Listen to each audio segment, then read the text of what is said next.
입주할 때 막상 대보니 돈이 하나도 없어서 여기저기 억지로 만들었다. 이 집은 다 빚이다 라고 토로를 했는데, 그런데 여러분, 우리가 이러한 기사를 볼 때는요, 배워야 해요.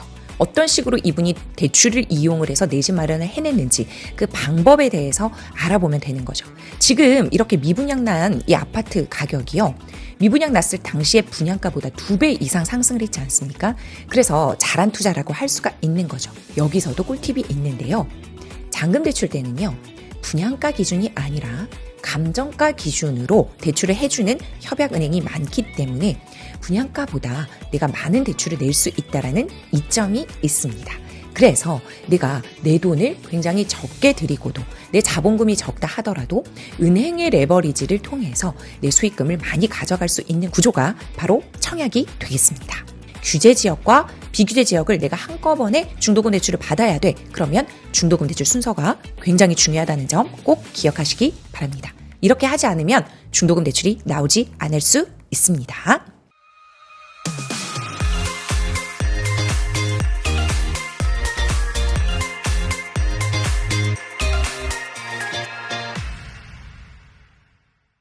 안녕하세요. 반갑습니다. 풀팩입니다. 오늘 풀팩의 대출력 급상승 코너에서는 신축 아파트를 내 돈 많이 들이지 않고 수익은 많이 가져가면서 내 집 마련을 해낼 수 있는 방법, 그 대출에 대해서 알아보도록 하겠습니다. 여러 가지 대출 꿀팁이 있으니 끝까지 시청해 주시면 감사합니다. 당첨되면 수익이 몇억 원이나 난다. 그런데 내가 계약할 때까지는 적어도 이 아파트가 준공될 때까지는 많은 돈이 들어가지 않는다.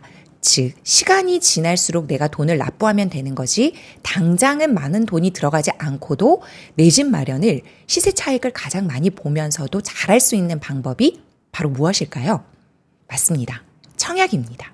자, 청약에 당첨이 되면 상승장 때는 분양가보다 그 준공이 되어서 입주할 때는요, 분양가의 2~3배가 뛰는 경우에도 많았습니다. 그런데 지금은 그렇게 급상승기는 아니잖아요. 그럼에도 불구하고 우리가 분양을 받았을 당시보다 입주할 때는요, 이 분양가가 감정가보다는 낮다. 즉, 감정가를 많이 매길 수 있을 정도로 시세가 상승해 있는 경우가 많기 때문에 지금도 여전히 청약으로 내 집 마련하는 것이 내 돈 얼마 들이지 않고 가장 많은 시세 차익을 볼 수 있는 방법 중에 하나라고 하겠습니다. 자, 그러면 그 방법들, 대출을 받는 방법들은 어떠한 것이 있는지 한번 알아보도록 하겠습니다. 자, 여러분, 배우 김지훈 씨 아시나요? 자, 이분 같은 경우에는 트리마제, 지금 성수동에 있는 굉장히 좋은 아파트지 않습니까? 이 트리마제를 미분양 났을 당시에 1억 5천의 계약금만으로 내 집 마련을 해낸 케이스라고 해서 굉장히 장안의 화제가 되었었는데요. 왜 그런지 한번 우리가 이 기사를 보면서 살펴볼까요? 배우 김지훈 씨 같은 경우에는요, 트리마제를 1억 5천의 계약금만으로 한강뷰에 내 집 마련을 해낸 성공적인 케이스입니다.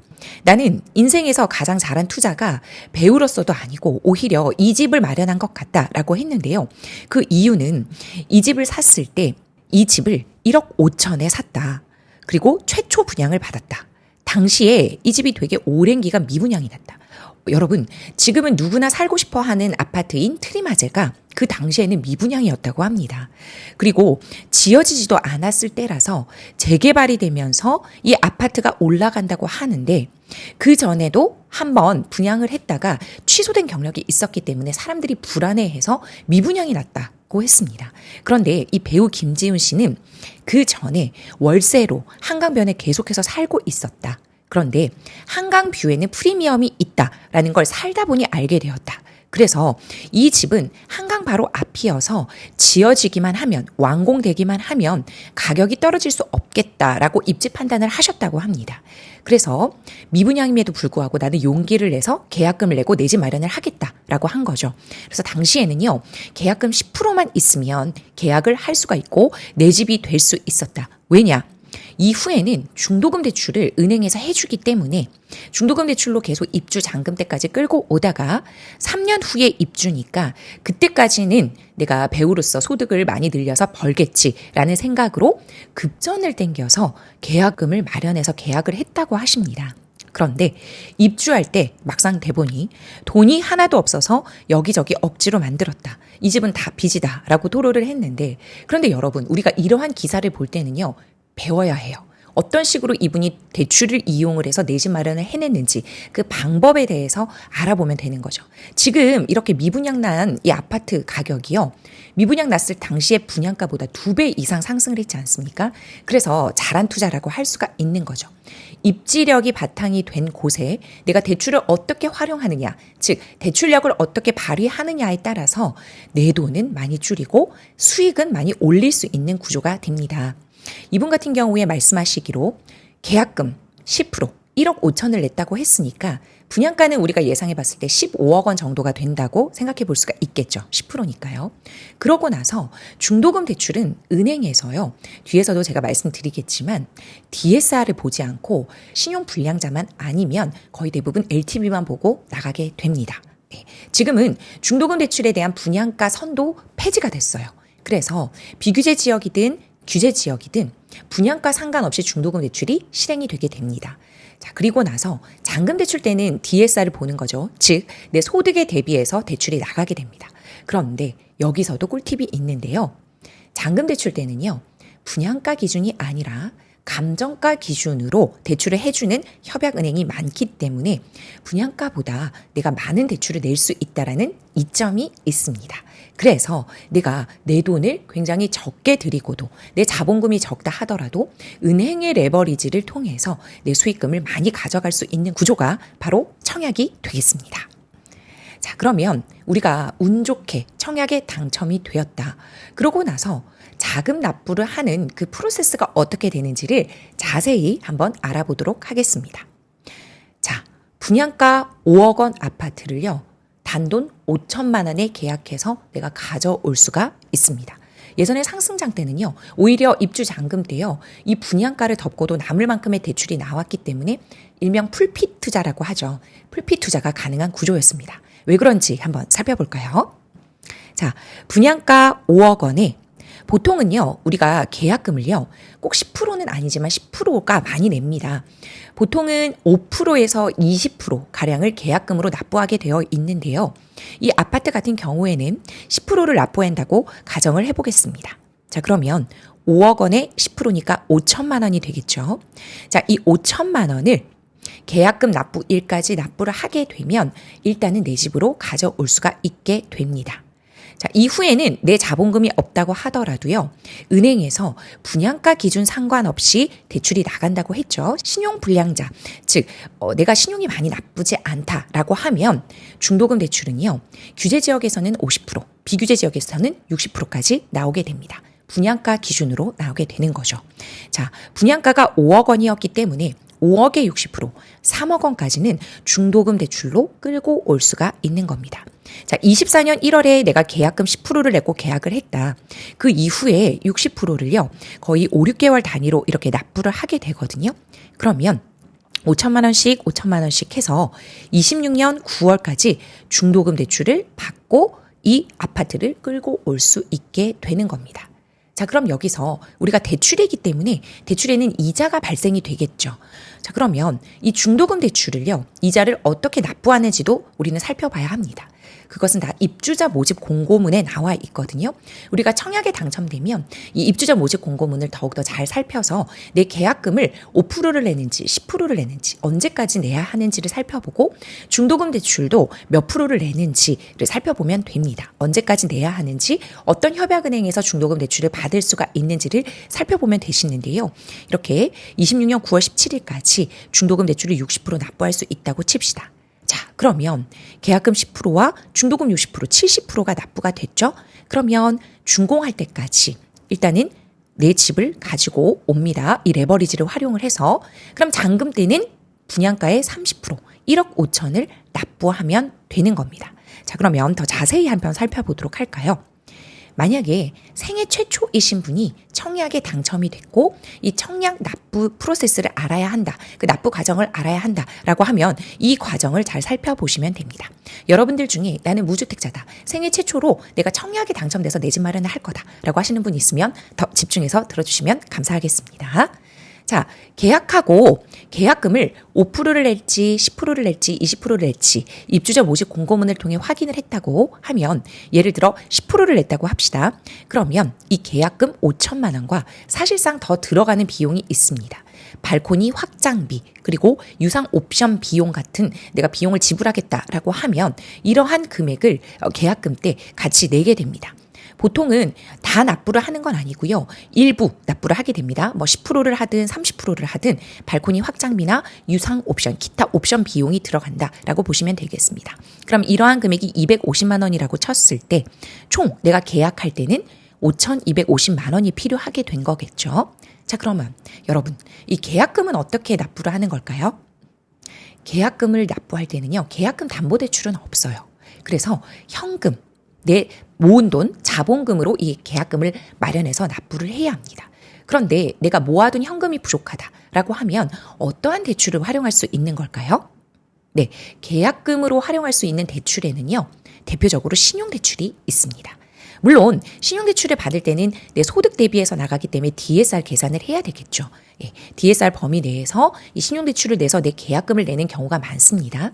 또 그럼에도 불구하고 내가 조금 모자란다라고 하면 예금과 적금이 있다면 그것을 담보로 해서 예적금 담보대출을 낼 수가 있습니다. 또 내가 보험이 든 것이 있다라고 하면요. 여러분, 보험을 중간에 깨게 되면 내가 그동안 냈던 돈도 다 못 돌려 받을 뿐만 아니라 그 보험에 있는 혜택도 다 없어지는 거잖아요. 굉장히 아까운 경우가 많으니까 이럴 경우에도 보험 약관 대출을 활용하시면 좋습니다. 보험 약관 대출과 예적금 담보대출이 좋은 것은 이 대출들을 받을 때는요. DSR을 보지 않습니다. 그래서 일단은 이 대출을 가지고 와서 계약금을 납부할 수도 있는 구조거든요. 그래서 보험 약관 대출과 예적금 담보 대출을 적극 활용해 보시는 것도 좋습니다. 그리고 내가 이렇게 청약에 당첨되기 위해서 청약 통장에 가입을 하고 계속 납부를 했지 않습니까? 그러면 그 청약 통장을 담보로 해서도 청약 담보 대출이 실행이 가능합니다. 여러 가지 방법이 있을 수 있으니까 내가 입지가 좋은 곳에 청약에 당첨이 됐다라고 하면 계약금이 없어서 포기하는 경우는 굉장히 아깝잖아요. 그런 경우 없을 수 있도록 이렇게 계약금을 잘 마련하시면 되겠습니다. 자, 그다음 공사를 진행을 하면서 입주 전까지 우리는 중도금 대출을 받을 수 있다라고 했습니다. 예전에는요, 이 중도금 대출이 분양가 9억 원 이하로만 나왔습니다. 그런데 이게 완화가 되어서 중도금 대출은 분양가 12억 원 이하까지 나오겠다라고 하고 지금은 더 풀려서요. 모든 분양가로 중도금 대출이 확대되었습니다. 그래서 분양가 기준 제한 없이 중도금 대출은 나오게 되는데 제가 말씀드렸죠. 중도금 대출은 DSR을 보지 않기 때문에 신용 불량자만 아니면 나오게 됩니다. 그래서 소득이 적더라도 내가 부채가 많다 하더라도 심지어 주부라도 이 중도금 대출이 가능한 이유입니다. 왜 그러냐? 이 중도금 대출은요. 엄밀히 따지면 허그나 HF, 즉 도시보증공사나 주택금융공사에서 보증서를 발급을 해줘서 이 보증서를 담보로 하는 보증서 담보대출이기 때문에 가능한 겁니다. 자, 그러면 만약에 5억 원의 분양가라고 하면 중도금 대출 60% 실행된다. 그러면 3억 원이 다 실행이 됩니다. 비규제 지역이라고 했을 때. 자, 그러면 중도금 대출로 이렇게 받아서 우리가 내 집으로 가져오게 되면 입주 잔금 때까지는 레버리지를 충분히 활용할 수 있다고 했습니다.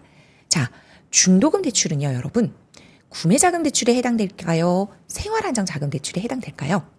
자, 구매자금 대출과 생활안정자금 대출을 잘 모르겠다. 그러면 아래 나오는 예전에 제가 맛동산에서 알려드린 그곳을 가셔서 꼭 한번 확인해 보시기 바랍니다. 그동안에 맛동산 풀패기 대출력 급상승 코너에 굉장히 좋은 내용으로 그리고 알차게 DSR, DTI 그리고 생활하는 자금 대출은 뭔지 그다음에 구입자금 용도는 뭔지에 대해서도 정말 강의 이상으로 풀어드렸으니 유용한 자료거든요. 자료를 다운받으셔서 여러분들 그것을 보시면서 기본 개념을 잡으시면 대출력이 상승하고 여러분들의 자산도 올라갈 것이라고 확신합니다. 자, 중도금 대출은요. 구매자금 대출에 해당됩니다. 생활안정자금 대출은 등기가 나고 3개월 이후부터 받을 수 있는 대출이잖아요. 이 중도금 대출은 아직 등기가 나기 전이죠. 그렇기 때문에 구매자금 대출에 해당됩니다. 그럼 이게 왜 좋은가? 생활안정자금 대출 같은 경우에는 추가로 주택을 구입하면 안 된다라는 추가 매수 금지 약정을 쓰잖아요. 그러면 이 중도금 대출은 구매자금 대출에 해당되기 때문에 추가 매수 금지 약정 대상이 아닙니다. 즉 내가 중도금 대출을 받고 다른 주택을 구매해도 되는 이유입니다. 그런데 간혹 은행원들도 헷갈리는 경우가 있어요. 워낙 많은 규제들이 있었으니까요. 그래서 중도금 대출을 받고는 절대로 집을 사면 안 돼요 라고 안내하는 은행원이 있을 수 있습니다. 그러면 여러분들이 이러한 대출력이 기반이 되어 있다면 여러분들이 오히려 대출력이 더 많을 수 있습니다. 규정상 중도금 대출 같은 경우에는 구매자금 대출에 해당되기 때문에 가능하다고 들었는데 은행원님 확인 부탁드립니다 라고 말해볼 수 있는 겁니다. 자, 그런데요, 여기서 또 하나 더 짚고 넘어가야 할 것은 중도금 대출이나 잔금 대출 같은 이러한 집단 대출은요, 시행사 협약은행에서만 대출이 실행이 가능합니다. 예, 그래서 일반 은행에서는 이 중도금 대출과 잔금 대출을 활용하고 그다음에 도와드리지 못하거든요. 한마디로 후치 담보이기 때문에 이 뒤에 가서 제가 잔금 대출 때 한 번 더 설명을 드리긴 하겠습니다. 그래서 협약은행에서만 가능하기 때문에요.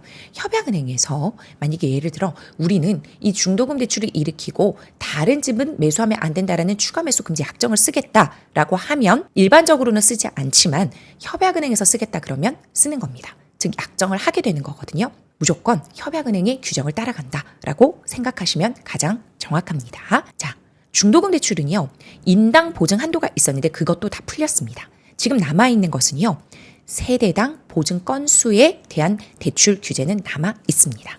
어떻게? 규제 지역은요, 최대 중도금 대출 보증 건수 1건, 그 다음 비규제 지역은 최대 2건을 쓸 수가 있습니다. 자, 이 세대당 보증 건수는요, 순서가 굉장히 중요합니다. 최대 2건을 쓸 수 있다고 했죠. 그러면 규제 지역과 비규제 지역을 동시에 쓰려면 규제 지역을 먼저 쓰고 비규제 지역을 나중에 써야 합니다. 규제 지역 1건, 비규제 지역 1건, 총 2건이 가능하니까요. 만약에 이 순서가 바뀌어서 비규제 지역의 중도금 대출을 먼저 실행을 하고 뒤에 내가 중도금 대출을 규제 지역에서 실행하겠다라고 하면 규제 지역에 있는 중도금 대출이 실행이 되지 않습니다. 그 이유는 규제 지역은 총 건수가 1건이기 때문에 앞에 있는 비규제 지역 1건이 이미 1건을 먹었다고 생각을 하는 거예요. 네, 차지했다고 생각을 하기 때문에 규제 지역과 비규제 지역을 내가 한꺼번에 중도금 대출을 받아야 돼. 그러면 중도금 대출 순서가 굉장히 중요하다는 점 꼭 기억하시기 바랍니다. 이렇게 하지 않으면 중도금 대출이 나오지 않을 수 있습니다. 자, 이제 이렇게 뚝딱뚝딱 지어서 준공, 완공이 됐다고 칩시다. 자, 그러면 입주 지정일에 잔금 대출을 실행을 하고 잔금을 치고 내 집을 가져갈 수 있겠죠. 키 불출을 받는다라고 표현을 하는데요. 그 키 문을 열고 들어가야 내 집으로 점유를 할 수가 있는 거잖아요. 자, 그러면 잔금 대출 때 주의해야 할 점은 뭐냐? 중도금 대출과 잔금 대출은 모두 시행사 협약은행에서만 가능하다고 했죠. 왜냐면요, 아직 등기가 나오지 않은 아파트이기 때문에 나중에 등기가 나오게 됩니다. 신축 아파트 같은 경우에는요, 보통 등기가 굉장히 늦게 나오거든요. 은행 같은 경우에는 등기가 나오면 이 아파트에 내가 담보대출을 해주고 담보대출을 해줬다는 확인을 근저당을 설정을 하면서 등기부에 표시를 하잖아요. 등기부 등본에.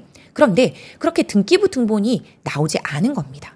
그렇게 되면 은행은요, 대출을 한 것을 표현할 수가 없는 거죠. 표시를 할 수 없기 때문에 굉장히 채권 회수에 불안하다고 생각을 합니다. 그래서 일반 은행에서는요, 이 후치담보식의 집단대출을 실행을 할 수가 없고 시행사와 협약되어 있는 협약은행에서만 이 중도금 대출과 잔금 대출을 실행을 해주고 이후에 이 등기가 나면 어떻게 근저당을 설정하는 형식으로 가기 때문에 협약은행에서만 가능한 겁니다. 자, 그렇기 때문에 이 중도금 대출도 협약은행에서, 잔금 대출도 협약은행에서 실행이 가능한데 중도금 대출 때는 DSR을 보지 않는다고 했죠. 근데 잔금 대출 때는요, DSR을 무조건 봅니다. 즉, 내 소득이 모자라면 잔금이 나오지 않을 수 있습니다. 그래서 잔금 대출 계획을 잘 세우셔야만 합니다. 그럼 잔금 대출의 협약은행을 내가 어떻게 알 수 있어요, 풀팽님?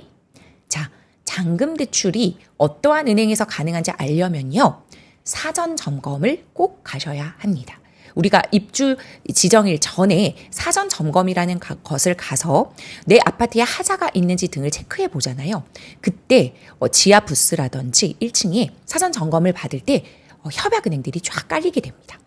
그러면요, 여러분, 이 사전 점검 받을 때 협약은행들은요, 1금융권 은행이 들어오기도 하고요, 2금융권 은행이 들어오기도 합니다. 자, 그러면 저는 앞에서 말씀을 드렸죠, 이미. 1금융권의 특징과 2금융권 특징이 있습니다. 먼저 하고 올까요? 금융권의 종류를 알면 대출 방법이 보인다라고 했습니다. 자, 1금융권의 특징과 2금융권의 특징이 있었죠. 1금융권 은행은 여러분들이 흔히 아는 시중은행, 인터넷은행, 지방은행, 땡땡은행이라는 것으로 끝나면 이 1금융권 은행에 속하는 것이고 DSR 40%의 규정을 무조건 지켜야 된다고 했습니다. 자, 그런데 2금융권은 어땠죠? 지점별 조합별 독자 운영 시스템이었기 때문에 DSR 50%를 지켜야 하지만 이러한 집단 대출 같은 경우에 예외 사항을 둬서 본부 승인을 받은 다음에 이 DSR이 꼭 50%에 국한되지 않습니다. 즉 2금융권에서는요. 나는 잔금 대출 때 150까지 풀 거야. DSR이 200까지도 풀 거야 라고 하면 가능할 수 있다는 소리입니다. 그래서 여러분 제가 앞에서 말씀드리고 싶은 건 뭐냐. 잔금 대출을 받을 때요 여러분 꼭 한 은행만 가지 마시고 내 주거래 은행만 가지 마시고 여러 은행을 둘러봐서 감정가를 어디가 잘 해주는지도 한번 살펴보시고 DSR 한도가 어디가 많이 열려 있어서 나에게 대출을 많이 열어주는지 나에게 유리한 은행은 어딘지 그 한 곳 찾기 싸움이라고 했잖아요. 꼭 알아보시면 좋을 것 같습니다. 자, 잔금 대출 협약은행이 정해졌다라고 하면 그때는 얼마를 내는지 볼까요? 자, 우리가 앞서 5억 원 중에 5천만 원을 계약금으로 냈죠. 그동안은 중도금 대출을 받았고 잔금 대출 때는 자, 4억 5천만 원을 받아서 이 중도금 대출 받은 거를 상환을 해야겠죠. 자, 이때 중도금 대출 이때까지 받은 거에 대한 이자도 납부를 해야 할 겁니다. 중도금 대출 이자가 무이자일 경우도 있고요. 또는 그때그때 내는 경우도 있을 거고요. 중도금 1회차, 2회차 이렇게 실행이 될 때 그때그때 납부하는 경우도 있을 건데 좀 드뭅니다. 보통은요. 잔금 대출 때 후불제 이자로 많이 지급을 하게 됩니다. 자, 그러면 중도금 대출 후불제 이자 그리고 이때 발코니 확장비와 기타 유상 옵션 잔금이 남은 것을 잔금 대출 때 한꺼번에 납부를 하게 됩니다. 자, 그러면 아까 생애 최초가 당첨을 했다고 했으니까 생애 최초가 좋은 건 뭐였죠? 최대 LTV 80%까지 그리고 최대 대출 한도는 6억 원까지였죠. 자, 5억에 80%, 4억 원까지가 소득이 된다면 다 나올 수 있는 구조입니다. 자, 그러면 여기에 어떻게 4억 원은 주담대로 나머지 금액 분양가 나머지 금액과 유상 옵션, 잔금, 확장비 그리고 중도금 대출, 후불제 이자 이러한 것들은 내 자본금이 필요하게 되는 겁니다. 또 어떻게 되죠? 취득세, 취등록세 이러한 것들이 필요하잖아요. 그러한 것까지 모두 보수적으로 다 계산을 해서 잔금 대출 때는 마련을 하셔야 합니다. 오늘도 경청해 주셔서 감사합니다.